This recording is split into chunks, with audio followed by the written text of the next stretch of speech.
Salam, hər vaxtınız xeyir.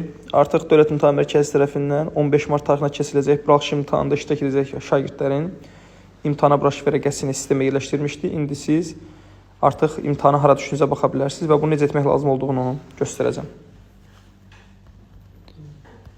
İlk öncə Google axtarış sisteminə daxil oluruq və burada axtarış yerinə DimQovaz yazırıq. Və daha sonra birinci açılmış xanaya daxil oluruq. Və elə ekranda görürsünüz, yazıb imtahana buraxılış vərəqəsi 9-15 mart. Üzərindən vuraq. Və burada ümumi təhsil müəssisələrinin şagirdlər üçün buraxılış imtahanına vərəqə. Üzərindən vuraq.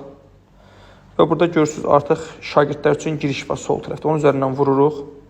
Və burada bizdən iş nömrəsi, soyad, ad, ata soruşur. Əgər iş nömrənizi bilirsinizsə, burada birbaşa məlumatlar yazıb doldura bilərsiniz. Yaxud da ki, siz burada iş nömrənizi bilmirsinizsə, buradan yazısı var. Buradan yazısının üzərindən vuraraq da bunu öyrənə bilərsiniz. İndi buradan yazısının üzərindən vuraq.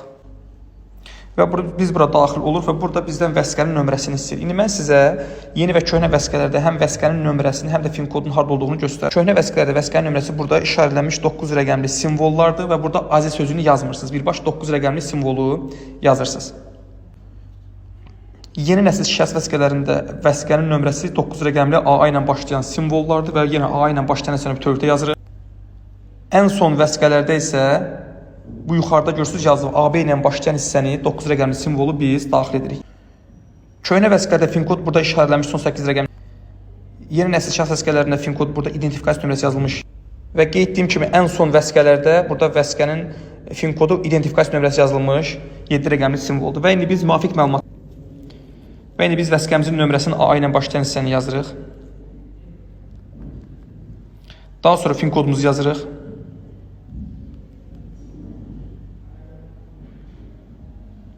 Və burada tədris ili var. Buna siz dəymirsiniz 25-26, buna toxunmursunuz və burada görürsünüz xüsusi bir kodu var. Olduğu kimi 94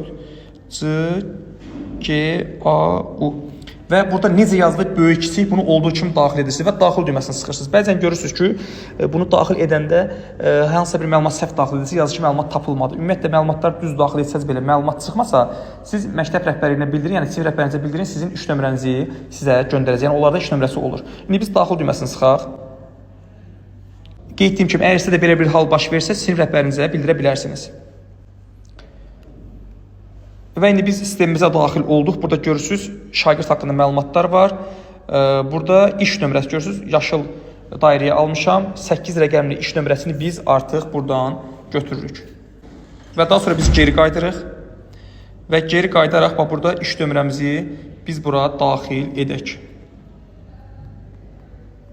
Və biz soyadımızı yazırıq. Adımızı yazırıq. At adımızı daxil edək və xatırladım ki, şəxsiyyət vəsiqəsində ad soyadınız necə yazılıb, o şəkildə burada qeyd etməlisiniz.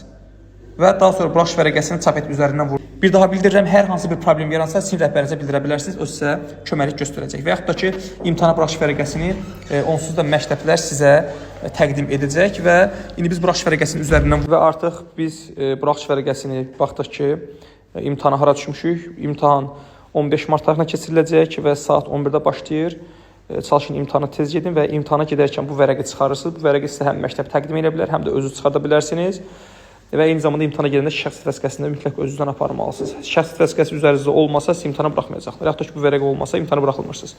Və əgər sizin ola bilər şəxsiyyət vəsiqənizdə şəkil olmasın, məktəbdən şəkili arayış əldə edərək imtahanda iştirak edə bilərsiniz. Bu şəkildə siz imtahana hara düşdüyünüzə baxa bilərsiniz. Artıq bilirsiniz, imtahan 3 saat davam edəcək. İmtahanda iştirak edəcək bütün abituriyentlərin hər birinə uğurlar arzu edirəm.